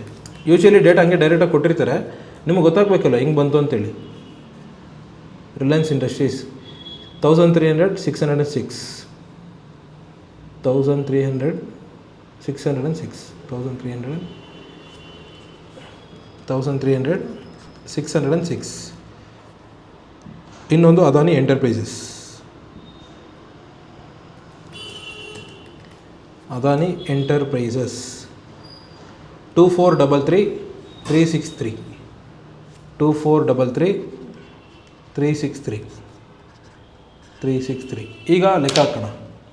ಫಸ್ಟು ವೊಡಾಫೋನ್ ಇಂಡಿಯಾ ಲೆಕ್ಕ ಹಾಕೋಣ. ನಾನು ಇವಾಗ ಫೋನಲ್ಲಿ ಕ್ಯಾಲ್ಕುಲೇಟರ್ ಯೂಸ್ ಮಾಡ್ತಿದ್ದೀನಿ. ಸೊ ಫೋನಲ್ಲಿ ಬೇಡ, ಸೊ ನಾನು ಇಲ್ಲೇ ತೋರಿಸ್ತೀನಿ.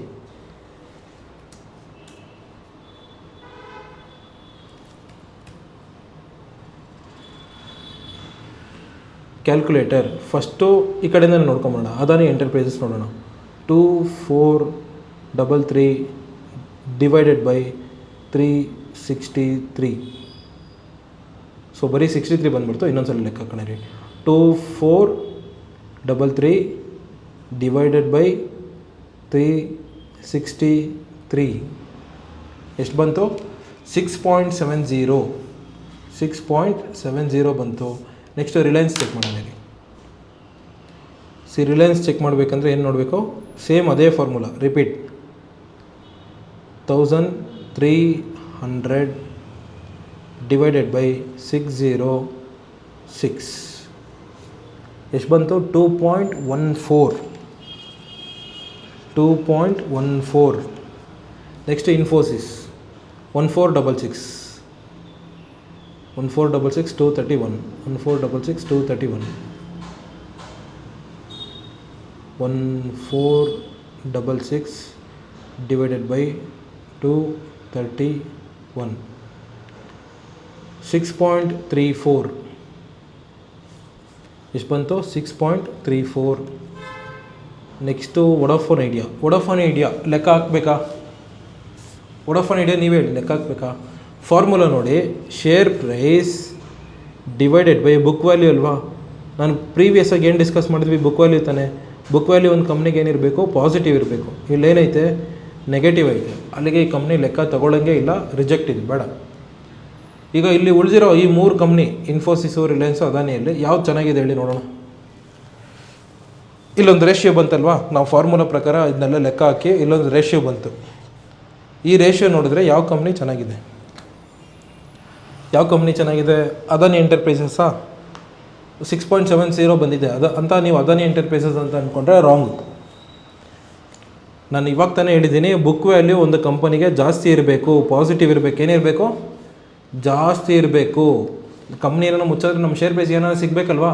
ಜಾಸ್ತಿ ಇರೋ ಬುಕ್ ವ್ಯಾಲ್ಯೂ ತಾನೇ ಹಾಕಬೇಕು. ಪಾಸಿಟಿವ್ ಇರಬೇಕು, ಜಾಸ್ತಿ ಇರಬೇಕು. ನೀವೇ ನೋಡಿ ಫಾರ್ಮುಲಾ ಪ್ರಕಾರ share price divided book value ಅಲ್ವಾ. ಬುಕ್ ವ್ಯಾಲ್ಯೂ ಯಾವ ಕಂಪ್ನಿಗೆ ಜಾಸ್ತಿ ಇದೆ ನೋಡಿ? ಯಾವ ಕಂಪ್ನಿಗೆ ಜಾಸ್ತಿ ಇದೆ? ರಿಲಯನ್ಸಿಗೆ ತಾನೇ ಇದು. 6.6 ಅಲ್ಲ, ಇದು 606 ಇದು. 1300 ರೂಪಾಯಿ ಶೇರ್ ಅಂತೆ. ಮುಚ್ಚೋದ್ರೆ 606 ರೂಪಾಯಿ ಬರುತ್ತೆ ನಮಗೆ, ಕಂಪ್ನಿ ಮುಚ್ಚೋಬಿಟ್ರೆ. ಬಟ್ ಇವ್ದು ನೋಡಿ ಶೇರ್ ಪ್ರೈಸ್ ಹತ್ರ 2500 ರೂಪಾಯಿ ಐತೆ. ಮುಚ್ಚೋದ್ರೆ ಬರೀ 363 ರೂಪಾಯಿ ಸಿಗುತ್ತಂತೆ. ಕ್ಲಿಯರಾ? ಸೊ ಅದನ್ನೇ ನಾನು ಹೇಳ್ತಿರೋದು, ಪಿ ಬಿ ರೇಷಿಯೋ ಕಡಿಮೆ ಇರಬೇಕು. ಮೈನಸ್ ವ್ಯಾಲ್ಯೂ ಅಲ್ಲ, ಕಡಿಮೆ ಇರಬೇಕು, ಜಾಸ್ತಿ ಇರಬಾರ್ದು. ಇನ್ಫೋಸಿಸ್ಗೆ ಜಾಸ್ತಿ ಇದೆಯಾ? ಸೊ ಇದು ಇನ್ಫೋಸಿಸ್ ನಾನೇನು ಹೇಳ್ತಿದ್ದೀನಿ, ಎಲ್ಲ ಫಂಡಮೆಂಟಲ್ಸು ಚೆನ್ನಾಗಿರುತ್ತೆ, ಬಟ್ ಸ್ವಲ್ಪ ಪಿ ಬಿ ರೇಷಿಯೋ ಜಾಸ್ತಿ ಇದ್ದರೆ ಅವಾಯ್ಡ್ ಮಾಡೋಕ್ಕಾಗಲ್ಲ. So end of the day P B ratio should be less than 5. 5ಕ್ಕಿಂತ ಯಾವುದು ಕಡಿಮೆ ಇರುತ್ತೋ ಅದು ಒಳ್ಳೆ ಕ್ವಾಲಿಟಿ ಕಂಪನಿ, ಆಸ್ತಿ ಚೆನ್ನಾಗಿದೆ ಅವ್ರ ಹತ್ರ ಅಂತ ಅರ್ಥ. ಸರ್ ಕೆಲವೊಂದು ಕಂಪ್ನಿಗಳಿಗೆ ಎಲ್ಲ ಫಂಡಮೆಂಟಲ್ಸು ಚೆನ್ನಾಗಿದೆ, ಪಿ ಬಿ ನೋಡಿದ್ರೆ ಸ್ವಲ್ಪ ಜಾಸ್ತಿ ಇದೆ, ಏನು ಮಾಡಲಿ? ಅವಾಯ್ಡ್ ಮಾಡೋಕ್ಕಾಗಲ್ಲ. ನಾವು ಥಿಯರಿಟಿಕಲಾಗಿ ತಿಳ್ಕೊಬೋದು, ಪ್ರಾಕ್ಟಿಕಲ್ ಅಂತ ಬಂದಾಗ ಎಲ್ಲ ವಿಷಯ ಸರಿ ಬಂದಾಗ 1 or 2 ಪಾಯಿಂಟ್ಸ್ ಏನೋ ಹೆಚ್ಚು ಕಮ್ಮಿ ಆದಾಗ ನಾವು ಅವಾಯ್ಡ್ ಮಾಡೋಕ್ಕಾಗಲ್ಲ, ತೊಗೋಬೋದು. ಎಲ್ಲ ಫಂಡಮೆಂಟಲ್ಸು ಚೆನ್ನಾಗಿದ್ದು ಪಿ ಬಿ ಸ್ವಲ್ಪ ಜಾಸ್ತಿ ಇತ್ತಂದರೆ ತೊಗೋಬೋದು. ಅಪ್ ಟು ಒಂದು 10 to 12ವರೆಗೂ ನೀವು ಹೋಗ್ಬೋದು. ಈ ಲಿಮಿಟ್ನ ಕ್ರಾಸ್ ಆಗೋಕ್ಕೆ ಹೋಗ್ಬೇಡಿ. 10-12 ಸಾಕು, 12ವರೆಗೂ ಹೋಗ್ಬೋದು. ಹೆಂಗೆ ಅಂದರೆ 5ಕ್ಕಿಂತ ಕೆಳಗಡೆ ಇರೋರೆಲ್ಲ ರ್ಯಾಂಕಿಂಗ್ ಸ್ಟೂಡೆಂಟ್ಸ್, ಆ ಥರ ರ್ಯಾಂಕಿಂಗ್ ಸ್ಟೂಡೆಂಟ್ಸು, ಇವರೆಲ್ಲ ಡಿಸ್ಟಿಂಕ್ಷನ್ ಸ್ಟೂಡೆಂಟ್ಸು. ಈ ಥರ ಸೇಫ್ ಗೇಮ್ ನೋಡಿ ಅಂತ ನಾನು ಹೇಳ್ತಿರೋದು. 10-12ವರೆಗೂ ಹೋಗ್ಬೋದು. ಅಂದರೆ 10-12ವರೆಗೂ ಹೋಗ್ಬೋದು ಅಂತ ಹೇಳಿದ್ರೆ ನಿಮ್ಮ ಹತ್ರ ಬೇರೆ ಫಂಡಮೆಂಟಲ್ಸ್ ಎಲ್ಲ ಚೆನ್ನಾಗಿರ್ಬೇಕು ಈ ಕಂಪ್ನಿದು. ಈ ಥರ ಇತ್ತು ಅಂದರೆ ನೀವು ಏನು ಮಾಡ್ಬೋದು, ತಗೋಬೋದು. ಕ್ಲಿಯರಾ? P B ratio should be less than 5. ಏನು ಹೇಳಿ? P B ratio should be less than 5. 5ಕ್ಕಿಂತ ಕಡಿಮೆ ಇರಲಿ, ಇಲ್ಲಾಂದರೆ 10-12ಕ್ಕಿಂತ ಕಡಿಮೆ ಇರಲಿ, ಅದಕ್ಕಿಂತ ಜಾಸ್ತಿ ಆಚೆ ಹೋಗಬೇಡಿ.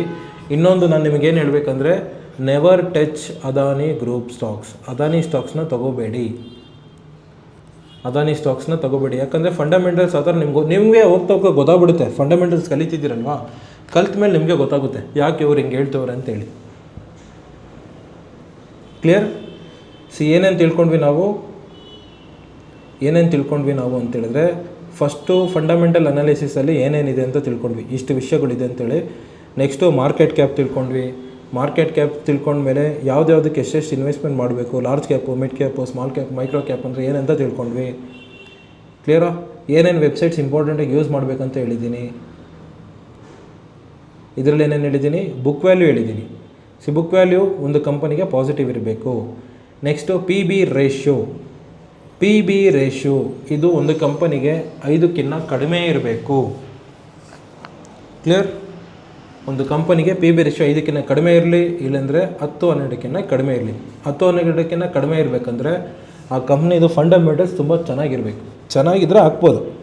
ಇಲ್ಲ ಕಂಪ್ನಿ ಫಂಡಮೆಂಟಲ್ಸು ಚೆನ್ನಾಗಿಲ್ಲ, ಪಿ ಬಿ ಜಾಸ್ತಿಗಿದೆ ಅಂತ ಹಾಕೋಕ್ಕೆ ಹೋಗ್ಬೇಡಿ. ಕ್ಲಿಯರಾ? ನೆಕ್ಸ್ಟು ಬುಕ್ ವ್ಯಾಲ್ಯೂ ಆದಮೇಲೆ ಯಾವುದು? ಮಾರ್ಕೆಟ್ ಕ್ಯಾಪ್ ಆಯಿತು, ಬುಕ್ ವ್ಯಾಲ್ಯೂ ಆಯಿತು, ಪಿ ಬಿ ರೇಷಿಯೋ ಆಯಿತು. ನೆಕ್ಸ್ಟ್ ಯಾವುದು? Earning per share. Earning per share ಒಂದು ಕಂಪನಿಗೆ ಎಷ್ಟಿರಬೇಕು ಅನ್ನೋದನ್ನು ತಿಳ್ಕೊಳ್ಳೋಣ. ಅರ್ನಿಂಗ್ ಪರ್ ಶೇರ್ ನೆಗೆಟಿವ್ ಇರಬೇಕಾ, ಪಾಸಿಟಿವ್ ಇರಬೇಕಾ? EPS ಅರ್ನಿಂಗ್ ಪರ್ ಶೇರ್ದು ಫಾರ್ಮುಲಾ ಹೇಳ್ತೀನಿ ನೋಡಿ. Profit after tax divided by total number of shares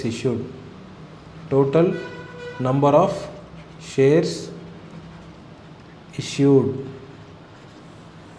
so ಇದೇನೆಂದರೆ PAT ಅಂದರೆ ಏನು ಗೊತ್ತಾ? ಪ್ರಾಫಿಟ್ ಆಫ್ಟರ್ ಟ್ಯಾಕ್ಸ್ ಇದು PAT ಅಂದರೆ. ಇದೇನು ಎಷ್ಟಿರಬೇಕು, ಕಡಿಮೆ ಇರಬೇಕಾ, ಜಾಸ್ತಿ ಇರಬೇಕಂತ ಹೇಳ್ತೀನಿ ನೋಡಿ. ಪ್ರಾಫಿಟ್ ಆಫ್ಟರ್ ಟ್ಯಾಕ್ಸ್ ಅಂದರೆ ಏನು? ಒಂದು ಕಂಪನಿ ಲಾಭ ಮಾಡಿದೆ, ಆ ಲಾಭನ ಟ್ಯಾಕ್ಸ್ ಎಲ್ಲ ಕಟ್ಟಿದ ಮೇಲೆ ಒಂದು ಲಾಭ ಇರುತ್ತಲ್ವ, ಅದೇ ಪ್ರಾಫಿಟ್ ಆಫ್ಟರ್ ಟ್ಯಾಕ್ಸ್. ಲಾಭ ಎಲ್ಲ ಕಟ್ಟಿದ ಮೇಲೆ ಒಂದು ಲಾಭ ಇರುತ್ತಲ್ಲ, ಆ ಲಾಭನ ಪ್ರತಿಯೊಬ್ಬ ಶೇರ್ ಹೋಲ್ಡರ್ಗೆ ಹಂಚಿದ್ರೆ ಎಷ್ಟೆಷ್ಟು ಹಂಚ್ಬೋದು ಅನ್ನೋದು ಮಾತ್ರ. ಆದರೆ ಹಂಚಲ್ಲ, ಪ್ರಾಫಿಟ್ ಎಲ್ಲ ಹಂಚಲ್ಲ. ಮೊದಲೇ ಹೇಳಿದ್ದೀನಿ, ಪ್ರಾಫಿಟ್ ಹಂಚಲ್ಲ, ಡಿವಿಡೆಂಡ್ ಮಾತ್ರನೇ ಕೊಡೋದು. ಇಲ್ಲಿ ಪ್ರತಿಯೊಬ್ಬರು ಶೇರ್ ಹೋಲ್ಡರ್ಗೆ ಹಂಚಿದ್ರೆ ಎಷ್ಟೆಷ್ಟು ಹಂಚ್ಬೋದು, ಪ್ರತಿಯೊಂದು ಶೇರ್ಸ್ಗೆ ಎಷ್ಟು ಅರ್ನಿಂಗ್ಸ್ ಇದೆ ಅನ್ನೋದು ಮಾತ್ರ ಕಂಡುಹಿಡಿಯೋದು. ಸೊ ಇಲ್ಲಿ ಎಷ್ಟು ನೀವೇ ಹೇಳಿ, ಒಂದು ಕಂಪ್ನಿಗೆ ಪ್ರಾಫಿಟ್ ಇದ್ದರೆ ತಾನೇ ಹಂಚೋಕ್ಕಾಗೋದು. ಕರೆಕ್ಟಾ ಇಲ್ವಾ? ಪ್ರಾಫಿಟ್ ಇದ್ದರೆ ತಾನೇ ಹಂಚೋಕ್ಕಾಗೋದು. ಪ್ರಾಫಿಟೇ ಇಲ್ಲ ಅಂದರೆ ಎಲ್ಲಿಂದ ಹಂಚೋಕ್ಕಾಗುತ್ತೆ? ಅಲ್ಲಿಗೆ ಈ ಅರ್ನಿಂಗ್ ಪರ್ ಶೇರ್ ಅನ್ನೋದು ಪಾಸಿಟಿವ್ ವ್ಯಾಲ್ಯೂ ಇರಬೇಕು. ಏನು ಹೇಳಿ? ಪಾಸಿಟಿವ್ ವ್ಯಾಲ್ಯೂ ಇರಬೇಕು. No negative value, only positive. ಇದು ನಿಮಗೆ 25 or 30ಗಿನ್ನ ಜಾಸ್ತಿ ಇರಬೇಕು. ಮೋರ್ ದ್ಯಾನ್ 35 or 30-35 180 ಎಷ್ಟು ಬೇಕಾದ್ರೂ ಇರಲಿ. ಆದರೆ ಮಿನಿಮಮ್ ನಾನು ಹೇಳ್ತಿರೋದು 25-30ಗಿನ್ನ ಜಾಸ್ತಿ ಇರಲಿ, ಅದಕ್ಕಿಂತ ಕಡಿಮೆ ಇರೋದಕ್ಕೆ ಬರಬೇಡಿ. 25-30 ಜಾಸ್ತಿ ಇರೋ ಕಂಪ್ನಿಗೆ ದುಡ್ಡು ಹಾಕಿದ್ರೆ ಸ್ವಲ್ಪ ನಿಮಗೆ ಪೊಟೆನ್ಷಿಯಲ್ ಗ್ರೋತ್ ಕಡೆ ಇರುತ್ತೆ. ಅರ್ಥ ಆಯ್ತಲ್ವಾ? The final answer is earning per share should be positive value. ಒಂದು ಕಂಪ್ನಿ ಲಾಭ ಮಾಡಿದ್ರೆ ತಾನೇ ಪ್ರತಿಯೊಬ್ಬ ಶೇರ್ ಹೋಲ್ಡರ್ಸ್ಗೆ ಹಂಚೋಕ್ಕಾಗೋದು. ಲಾಭನೇ ಮಾಡಿಲ್ಲ ಅಂದರೆ ಎಲ್ಲಿಂದ ಕೊಡೋಕ್ಕಾಗುತ್ತೆ? ಅಲ್ಲಿಗೆ earning per share positive value ಇರಬೇಕು. ಕ್ಲಿಯರಾ? ಪಾಸಿಟಿವ್ ಇರಬೇಕು. ಅರ್ನಿಂಗ್ ಪರ್ ಶೇರ್ ಏನಿರಬೇಕು? ಪಾಸಿಟಿವ್ ಇರಬೇಕು. 25 ಅಥವಾ 30ಕ್ಕಿಂತ ಜಾಸ್ತಿ ಇರಬೇಕು. ಜಾಸ್ತಿ ಇದ್ದಷ್ಟು ಒಳ್ಳೆಯದು. ಈ ಕಾನ್ಸೆಪ್ಟ್ ನಿಮಗೆ ಅರ್ಥ ಆಯಿತು ಅಂತ ಅನ್ಕೋತೀನಿ. ನೆಕ್ಸ್ಟು EPS ಆದಮೇಲೆ ಯಾವುದು? EPS ಆದಮೇಲೆ PE ರೇಷಿಯೋ ಅಂತ ಬರುತ್ತೆ. ಏನು ಬರುತ್ತೆ ಅಂದರೆ PE ರೇಷಿಯೋ. PE ರೇಷಿಯೋ ಅಂದರೆ price to earnings.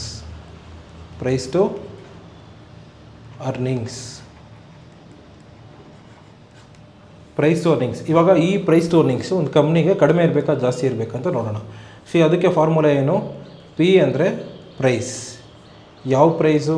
Share price divided by E ಅಂದರೆ earning per share. Earning per share. ನೀವು ಇದನ್ನು ಚೆಕ್ ಮಾಡಿದಾಗ ಇದಕ್ಕೇನು ಗೊತ್ತಾ ಬರಬೇಕು? Value less than 20. ಏನು ಹೇಳಿ? 20ಕ್ಕಿಂತ ಕಡಿಮೆ ಇರೋ ಕಂಪ್ನಿಗೆ ಇನ್ವೆಸ್ಟ್ಮೆಂಟ್ ಮಾಡಬೇಕು. 20ಕ್ಕಿಂತ ಕಡಿಮೆ ಇದೆ ಅಂತ ಹೇಳಿದ್ರೆ ಅದು ಮಲ್ಟಿ ಬ್ಯಾಗರ್ ಆಗೋ ಸಾಧ್ಯತೆ ಇರುತ್ತೆ. ಮಲ್ಟಿ ಬ್ಯಾಗರ್ ಅಂದರೆ ಏನು ಗೊತ್ತಾ? ಸೊ ನಮ್ಮ ಇನ್ವೆಸ್ಟ್ಮೆಂಟು 1 or 2 ಇಯರ್ಸಲ್ಲೇ ಡಬಲ್ ಮಾಡೋ ಕೆಪಾಸಿಟಿ ಇರುತ್ತೆ ಆ ಥರ ಸ್ಟಾಕ್ಸ್. ಮಲ್ಟಿ ಬ್ಯಾಗರ್ ಇರುತ್ತೆ.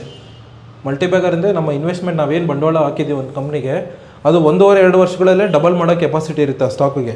ಅರ್ನಿಂಗ್ಸ್ ಚೆನ್ನಾಗಿರುತ್ತೆ ಕಂಪ್ನಿಗೆ ಅಂತ ಅರ್ಥ. ಒಂದು ನಾವು ಈ ಥರ ಕ್ರೈಟೀರಿಯಾ ಮೇಲೆ ತೊಗೋತೀವಿ. ಏನು ಹೇಳಿ? 20ಕ್ಕಿಂತ ಕಡಿಮೆ ಇರಬೇಕು ಅನ್ನೋ ಕ್ರೈಟೀರಿಯಾ ಮೇಲೆ ತೊಗೋತೀವಿ. ಇಲ್ಲ ಅಂದರೆ ಇಂಡಸ್ಟ್ರಿ ಪಿಗಿನ ಕಂಪನಿ ಪಿ ಇ ಕಡಿಮೆ ಇರಬೇಕು. ಕಂಪನಿ ಪಿ ಇ ಕಡಿಮೆ ಇರಬೇಕು. ಇದು ಹೆಂಗೆ ಅಂತ ನಾನು ನಿಮಗೆ ಸ್ಕ್ರೀನಲ್ಲಿ ತೋರಿಸ್ಕೊಡ್ತೀನಿ. ಆಲ್ವೇಸ್ ಕಂಪನಿ ಪಿ ಇ, ಕಂಪನಿಯ price to earnings, always company P E should be less than industry PE. ಇದೇನು ಗೊತ್ತಾ ಅರ್ಥ? ನಾನು ಒಂದೇನು ಹೇಳಿದೆ, 20ಕ್ಕಿಂತ ಯಾವುದು ಕಡಿಮೆ ಇದೆಯೋ ಅದನ್ನು ತಗೊಳ್ಳಿ ಅಂತ ಹೇಳಿದೆ. ಕೆಲವೊಂದು ಕಂಪ್ನಿಗೆ 30-40 ಇರುತ್ತೆ, ಫಂಡಮೆಂಟಲ್ಸ್ ಎಲ್ಲ ಚೆನ್ನಾಗಿರುತ್ತೆ, 30-40. ಸೊ ಆ ಥರ ಇದೆ ಅಂತ ಹೇಳಿದ್ರೆ ಆಗ ನಾವು ಇಂಡಸ್ಟ್ರಿಗೆ ಒಂದು ಪಿ ಕೊಟ್ಟಿರ್ತಾರೆ, ಅದಕ್ಕಿಂತ ಕಂಪನಿ ಪಿ ಕಡಿಮೆ ಇರಬೇಕು. ಹೆಂಗೆ ಅಂತ ಹೇಳಿದ್ರೆ ಇಲ್ಲೇ ತೋರಿಸ್ತೀನಿ ನೋಡಿ. ಈಗ ಅದಾನಿ ಎಂಟರ್ಪ್ರೈಸಸ್ ಇದೆ, ಇಲ್ಲಿ 73 ಇದೆ ನೋಡಿ. ಸ್ಟಾಕ್ ಪಿ ಅಂದರೆ ಕಂಪನಿ ಪಿ. ಬಟ್ ಇಲ್ಲಿ ನೋಡಿ ಇಂಡಸ್ಟ್ರಿ ಪಿ ಎಷ್ಟಿದೆ? 29 ಇದೆ. ನಾನೇನು ಹೇಳಿದೆ? ಇಂಡಸ್ಟ್ರಿ ಪಿಗಿನ್ನ ಕಂಪನಿ ಪಿ ಕಡಿಮೆ ಇರಬೇಕಂತೇಳಿ. ಬಟ್ ಇಲ್ಲಿ ಕಡಿಮೆ ಇದೆಯಾ ಜಾಸ್ತಿ ಇದೆಯಾ? ಇಂಡಸ್ಟ್ರಿ ಪಿಗಿನ್ನ ಕಂಪನಿ ಪಿ ಜಾಸ್ತಿ ಇದೆ. ಅಲ್ಲಿಗೆ ನಾವು ಈ ಕಂಪ್ನಿ ತೊಗೋಬಾರ್ದು ಯಾವತ್ತೂ ಅಷ್ಟೇ. ಇದಕ್ಕಿಂತ ಇದು ಕಡಿಮೆ ಇರಬೇಕು. ಫಾರ್ ಎಕ್ಸಾಂಪಲ್ ಇನ್ಫೋಸಿಸ್ ನೋಡೋಣ. ಇನ್ಫೋಸಿಸ್ ನೋಡಿ, ಇಲ್ಲಿ ಕಾಣಿಸಿದ್ಯಾ? ನಾನು ಸ್ಟಾಕ್ದು ಪಿ 20ಕ್ಕಿಂತ ಕಡಿಮೆ ಇದ್ದರೆ ತೊಗೊಳ್ಳಿ ಅಂತ ಹೇಳಿದೆ. ಇಲ್ಲೆಷ್ಟೈತೆ? 22 ಇದೆ. ಅಲ್ಲಿಗೆ ನಾವು ಇದನ್ನು ಬಿಡಬೇಕಾ? ಇಲ್ಲ. ಇನ್ನೊಂದು ಕ್ರೈಟೀರಿಯಾ ಚೆಕ್ ಮಾಡಬೇಕು. ಏನು ಹೇಳಿ? ಇಂಡಸ್ಟ್ರಿ ಪಿ ಇ ಕಾಣಿಸಿದ್ಯಾ? ಇಂಡಸ್ಟ್ರಿ ಪಿ 29 ಇದೆ, ಕಂಪನಿ ಪಿ 22 ಇದೆ. ಒಟ್ಟಿನಲ್ಲಿ ಇಂಡಸ್ಟ್ರಿ ಪಿಗಿನ್ನ ಕಂಪನಿ ಪಿ ಕಡಿಮೆ ಇದೆ ಅಂದ್ರೂ ತೊಗೋಬೇಕು. ಇಂಡಸ್ಟ್ರಿ ಪಿಗಿಂತ ಕಂಪನಿ ಪಿ ಕಡಿಮೆ ಇದ್ದರೆ ತೊಗೋಬೇಕು. ಆಲ್ಮೋಸ್ಟ್ ಇಂಡಸ್ಟ್ರಿ ಏನು ಪ್ರಾಫಿಟ್ ಹೇಳ್ತಿದೆಯೋ ಅದನ್ನು ಇವರು ಅದಕ್ಕಿಂತ ಚೆನ್ನಾಗಿ ಮಾಡ್ತಿದ್ದಾರೆ ಅಂತ ಅರ್ಥ. ಯಾರಿಗೆ ಪಿ ರೇಷಿಯೋ ಕಡಿಮೆ ಇರುತ್ತೋ ಅವರು ಲಾಭ ಚೆನ್ನಾಗಿ ಮಾಡ್ತಿದ್ದಾರೆ ಅಂತ ಅರ್ಥ. ಕ್ಲಿಯರಾ? ಒಂದು ಪಿ ರೇಷಿಯೋ 20ಕ್ಕಿಂತ ಕಡಿಮೆ ಇರಬೇಕು. ಇಲ್ಲ ಅಂತೇಳಿದ್ರೆ ಇಂಡಸ್ಟ್ರಿ ಪಿಗಿನ್ನ ಕಡಿಮೆ ಇರಬೇಕು. ಕ್ಲಿಯರಾ? ಇನ್ನೊಮ್ಮೆ ಹೇಳ್ತೀನಿ ನೋಡಿ, ಮತ್ತೊಮ್ಮೆ ಹೇಳ್ತೀನಿ. Share price divided by E P S ಅಂತ ನಾವು ಕ್ಯಾಲ್ಕುಲೇಟ್ ಮಾಡಿದಾಗ ಅದು 20ಕ್ಕಿಂತ ಕಡಿಮೆ ಬರಬೇಕು. 20ಕ್ಕಿಂತ ಕಡಿಮೆ ಬಂದರೆ ಒಳ್ಳೆ ಚೆನ್ನಾಗಿದೆ ಕಂಪನಿ ಅಂತೇಳಿ. ಇಲ್ಲ 20ಕ್ಕಿಂತ ಜಾಸ್ತಿ ಇದೆ ಅಂತ ಹೇಳಿದ್ರೆ ಇಂಡಸ್ಟ್ರಿ ಪಿ ಇದೆಯಲ್ವಾ, ಇಂಡಸ್ಟ್ರಿ ಪಿಗಿನ ಕಂಪನಿ ಪಿ ಕಡಿಮೆ ಇದ್ದರೆ ನಾವು ತಗೋಬೋದು. ಈ ಥರ ಫಂಡಮೆಂಟಲ್ ಅನಾಲಿಸಿಸ್ ಮಾಡಬೇಕು. ಟೋಟಲಾಗಿ ನಾವು ಎಷ್ಟು ನೋಡಿದ್ವಿ? ಟೋಟಲಾಗಿ ನಾವು ಎಷ್ಟು ನೋಡಿದ್ವಿ ಅಂತ ಹೇಳಿದ್ರೆ ಮಾರ್ಕೆಟ್ ಕ್ಯಾಪ್ ನೋಡಿದ್ವಿ, ಆಮೇಲೆ ಬುಕ್ ವ್ಯಾಲ್ಯೂ ನೋಡಿದ್ವಿ, ಪಿ ಬಿ ರೇಷಿಯೋ ನೋಡಿದ್ವಿ, ಇ ಪಿ ಎಸ್ ನೋಡಿದ್ವಿ ಆ್ಯಂಡ್ ಪಿ ಇ ರೇಷಿಯೋ ನೋಡಿದ್ವಿ.